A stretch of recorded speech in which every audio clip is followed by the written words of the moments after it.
Dictatorship चाहे कितनी भी पावरफुल हो, एक दिन खत्म हो ही जाती है। आज हम बात करेंगे बांग्लादेश की, जहां वजीर आजम हसीना अचानक मुल्क से भाग गई। पूरा मुल्क हैरान रह गया, क्या वजह थी अचानक भागने की। शेख हसीना ने 15 साल हुकूमत करने के बाद आखिरकार अपनी सरकारी रहायशगाह छोड़ दी और भारत में पनाह ले ली। इनके जाने के फौरन बाद वहां प्रोटेस्टर्स ने इनकी रहायशगाह पर हमला किया और वहां खाना भी खाया।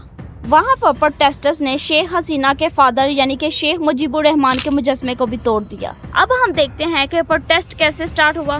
तुलबा ने शेख हसीना को किस तरह शिकस्त दी और शेख हसीना को मुल्क छोड़ने पर मजबूर किया। शेख हसीना ने जब 2018 के बाद दोबारा कोटा सिस्टम को रीइंट्रोड्यूस करवाने की कोशिश की तो बहुत सारे स्टूडेंट्स गुस्से में आ गए और एहतजाज शुरू कर दिया। कोटा सिस्टम को कुछ यूं इंट्रोड्यूस करवाया गया जिसमें 44% जॉब्स मेरिट की बुनियाद पे थी, जबकि 30% कोटा फ्रीडम फाइटर्स के लिए रखा गया। 10% जॉब्स कम तरक्की याफ्ता लोगों के लिए रखा गया, जबकि 10% औरतों के लिए और 5% डिफरेंट अकलियतों के लिए और 1% मुख्तलिफ बकासत के लिए रखा गया। लेकिन स्टूडेंट्स को गुस्सा इस बात पर आया, आखिर क्यों फ्रीडम फाइटर्स के लिए 30% कोटा रखा गया।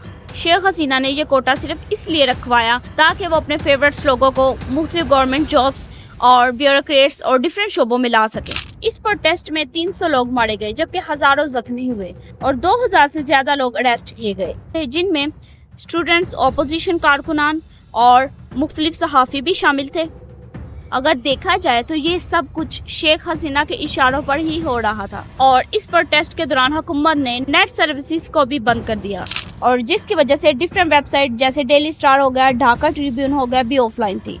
और बांग्लादेश में कुछ सराय की वेबसाइट को हैक कर लिया गया एक ग्रुप के जरिए और उस ग्रुप को कहा जाता है दी रेजिस्टेंस। और इसके बाद हुआ क्या, हसीना के दफ्तर की वेबसाइट पर एक पैगाम आया, स्टॉप किलिंग स्टूडेंट्स, और उसके बाद खून से लिखे हुए कैपिटल लेटर्स में ये वर्ड शामिल थे, it's not a protest anymore, it's a war now. और उसके बाद शेख हसीना इन स्टूडेंट्स के हाथों बहुत ज्यादा डर गई थी। फाइनली जब सुप्रीम कोर्ट ने ये कोटा हटा दिया, लेकिन ये किस्सा तो यहाँ पर खत्म हो जाना चाहिए था, लेकिन ऐसा नहीं था। स्टूडेंट्स ने ठान ली थी कि अब हसीना को जाने नहीं देंगे।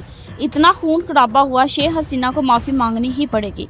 और इसके अलावा जब शेख हसीना ने स्टूडेंट्स को रज़ाकार कहा, यानी वो लोग जो 1971 में पाकिस्तान से आज़ादी के लिए जंग लड़ी, कुछ लोग पाकिस्तान के साथ मिलकर बंगाली आज़ाद पसंदों के खिलाफ लड़ रहे थे, उनको रज़ाकार कहा जाता है। तो इस बात पर भी स्टूडेंट्स बहुत ज़्यादा खफा थे। आखिरकार इन सब के बाद शेख हसीना हार कर मुल्क छोड़ने पर मजबूर हो गई और इसी तरह स्टूडेंट्स की जीत हो गई।